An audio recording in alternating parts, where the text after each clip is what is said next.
Hello everyone.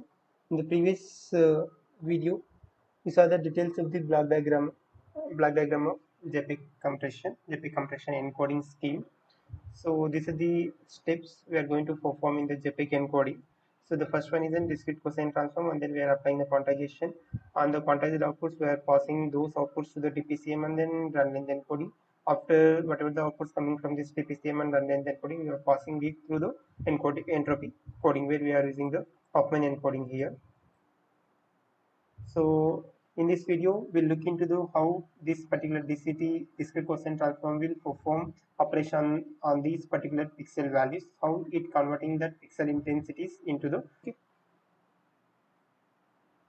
So now discrete cosine transform, here discrete cosine transform, we are going to converting the information contained in block of 8 of pixels from spatial domain to the frequency domain. So here we are converting the pixel intensities into the frequency domain, spatial domain to frequency domain. So suppose here we consider a simple analogy here, consider the unsorted list of 12 numbers existing between 0 to 0 and 3. So this is some unsorted list. If you sorted, need to perform two operations here. First, sort that particular list and count the number of times each and every digit occurring in that particular list. So based on that, if you sorted the thing, we'll get like either we can mention it in the ascending or descending order. Based on that, we can count how many number of that particular digit got repeated. That is called in here frequency. So each number repeated as in 4 times 4 and 3 and 1. So here 2 repeated how many number of times here? 2, 1, 2, 3. 3 times 2 got repeated. That isn't 2 here. This is 2.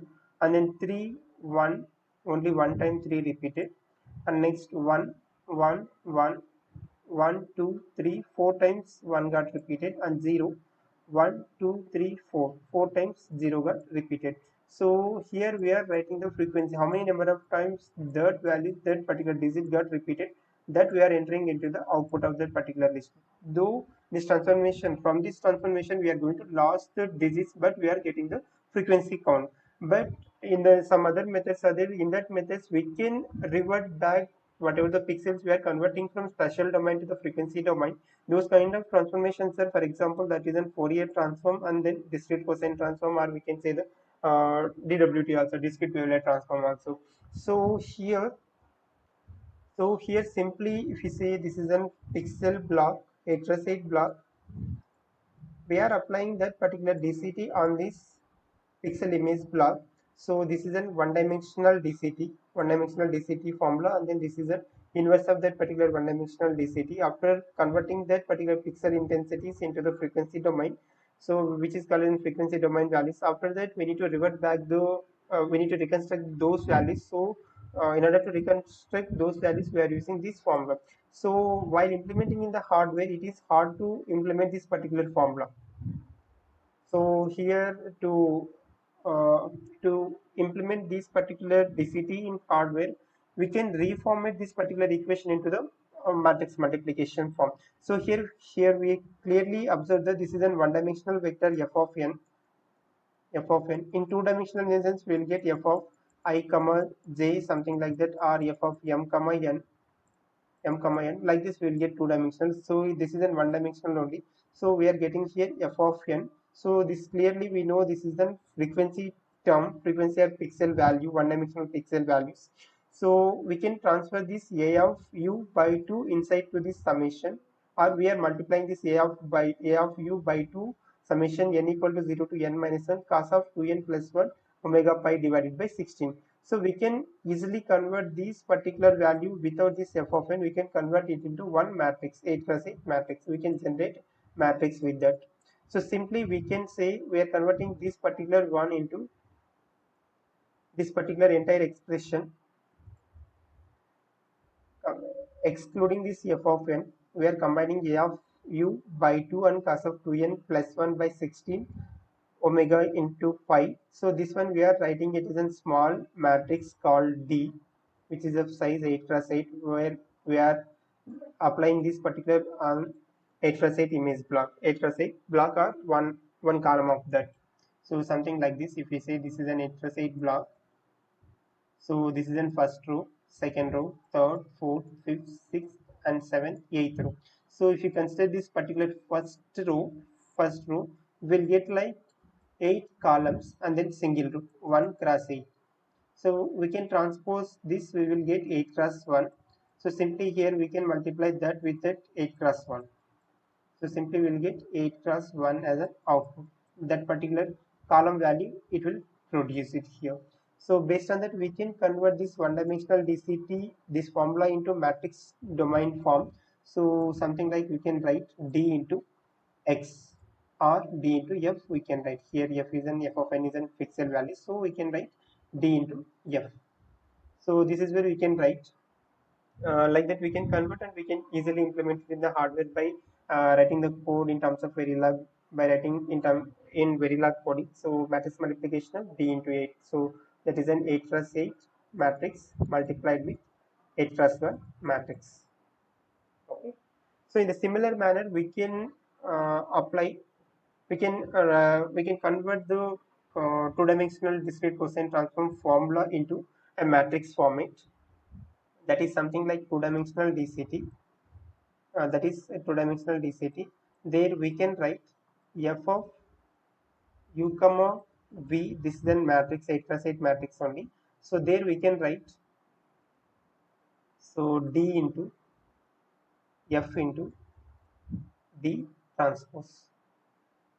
This is the formula to calculate the two-dimensional discrete transform of this particular 8 cross 8 block. So the size of this f is also 8 cross 8.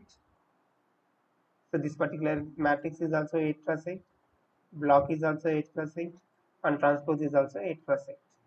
So finally, if you multiply these three terms, we will get this 8 cross 8. So it is hard to implement three-dimensional three matrices multiplication. So we can divide this into D into F. One time we can calculate this one. So we can call it as then some kind of X and then we can multiply this D transpose. So like that we can compute this particular discrete cosine transform on that particular image block. Okay. I hope it's clear to everyone.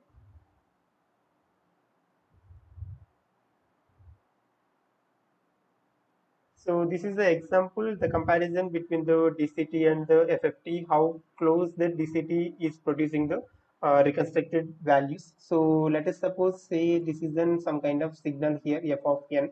So on this f of n we are applying both DCT and FFT. After applying this DCT, it is generating these particular values. FFT is producing this one, fast Fourier transform and discrete cosine transform. So here we can see we can eliminate these higher order frequency coefficients.